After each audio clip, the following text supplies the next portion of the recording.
दिल्ली में चुनावी जंग के चलते सियासी गलियारों में तो हलचल चल ही रही थी, लेकिन बीते दिन पूर्व मुख्यमंत्री अरविंद केजरीवाल पर हुए हमले ने सियासत को और गर्मा दिया है। और अब सवाल ये है कि आखिर केजरीवाल पर हमला किया किसने। बता दें कि बीते दिन दिल्ली के ग्रेटर कैलाश इलाके में शनिवार को पूर्व मुख्यमंत्री अरविंद केजरीवाल पर एक शख्स ने पानी फेंका। समर्थकों ने मौके पर ही उस आरोपी की पिटाई भी कर दी और दिल्ली पुलिस ने उसको गिरफ्तार भी कर लिया। गिरफ्तारी के बाद पुलिस ने बताया कि इसका नाम अशोक झा है और खानपुर डिपो में बस मार्शल के पद पर यह तैनात है और पूछताछ भी इससे लगातार जारी है। अब इस हमले को लेकर के आम आदमी पार्टी के तमाम बड़े नेता और मुख्यमंत्री अतिशी भाजपा पर हावी हुए।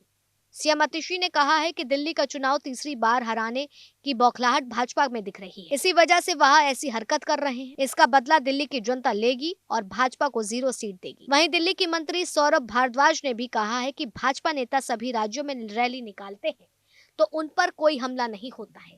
केजरीवाल पर लगातार हमले हो रहे हैं। बीजेपी ने ही उन पर हमला किया है और कुछ दिन पहले नागलोई और छतरपुर में भी ऐसी हरकत, जिसके चलते आज दिल्ली के पूर्व मुख्यमंत्री और आम आदमी पार्टी के सुप्रीमो अरविंद केजरीवाल ने रविवार को बीजेपी पर निशाना साधते हुए गैंगस्टर की भी बात करी और खुद पर हमले होने के भी आरोप लगाए। उन्होंने कहा कि जब मुझे लगा कि दिल्ली में गैंगस्टर का राज हो गया है, खुलेआम गोलीबारी हो रही है, तो मुझसे रहा नहीं गया। मैंने दिल्ली की स्थिति पर आवाज उठाई। पूरी दिल्ली में आज बिजनेसमैन डर के माहौल में जी रहा है। अरविंद केजरीवाल ने कहा कि मैंने दिल्ली में बढ़ रहे अपराध पर आवाज उठाई है।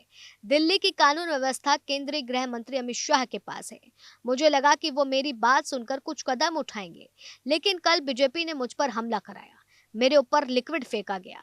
अरविंद केजरीवाल ने कहा कि मुझे उम्मीद थी कि अमित शाह द्वारा मेरे मुद्दे को उठाए जाने, यानी कि कानून और व्यवस्था के मुद्दे को उठाए जाने पर कार्रवाई होगी, लेकिन इसकी बजाय मेरी ही पदयात्रा के दौरान मुझ पर हमला हो गया। मुझ पर तरल पदार्थ फेंका गया है। यह हानि रहित था, लेकिन यह हानिकारक हो सकता था। अरविंद केजरीवाल आगे कहते हैं कि कल हमारे एक विधायक को गिरफ्तार किया गया है। आखिर उसका कसूर क्या था कि वह बदमाशों का शिकार हुआ। उन्हें 1 से 2 साल पहले बदमाशों से फिरौती और धमकियों की कॉल आई थी। उन्होंने कई बार इस बात की शिकायत तक दर्ज करवाई। उम्मीद थी कि मेरे मुद्दे उठाने पे अमित शाह जी कुछ कार्रवाई करेंगे। अमित शाह जी बलात्कारियों को पकड़ेंगे, अमित शाह जी गैंगस्टर्स को पकड़ेंगे, अमित शाह जी पुलिस को बोलेंगे कि इस तरह की घटनाएं अब नहीं होनी चाहिए। अमित शाह जी कठोर कदम उठाएंगे, ठोस कदम उठाएंगे, जिससे दिल्ली वासियों को कुछ सुकून मिलेगा।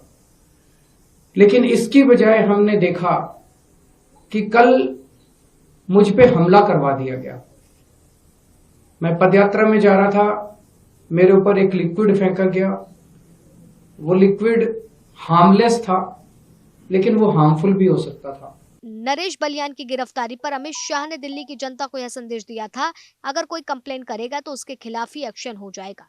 इसके साथ ही अमित शाह ने गैंगस्टर को यह संदेश दिया कि अगर कोई उनके खिलाफ कोई शिकायत करेगा तो गृह मंत्रालय उनको बचाएगा।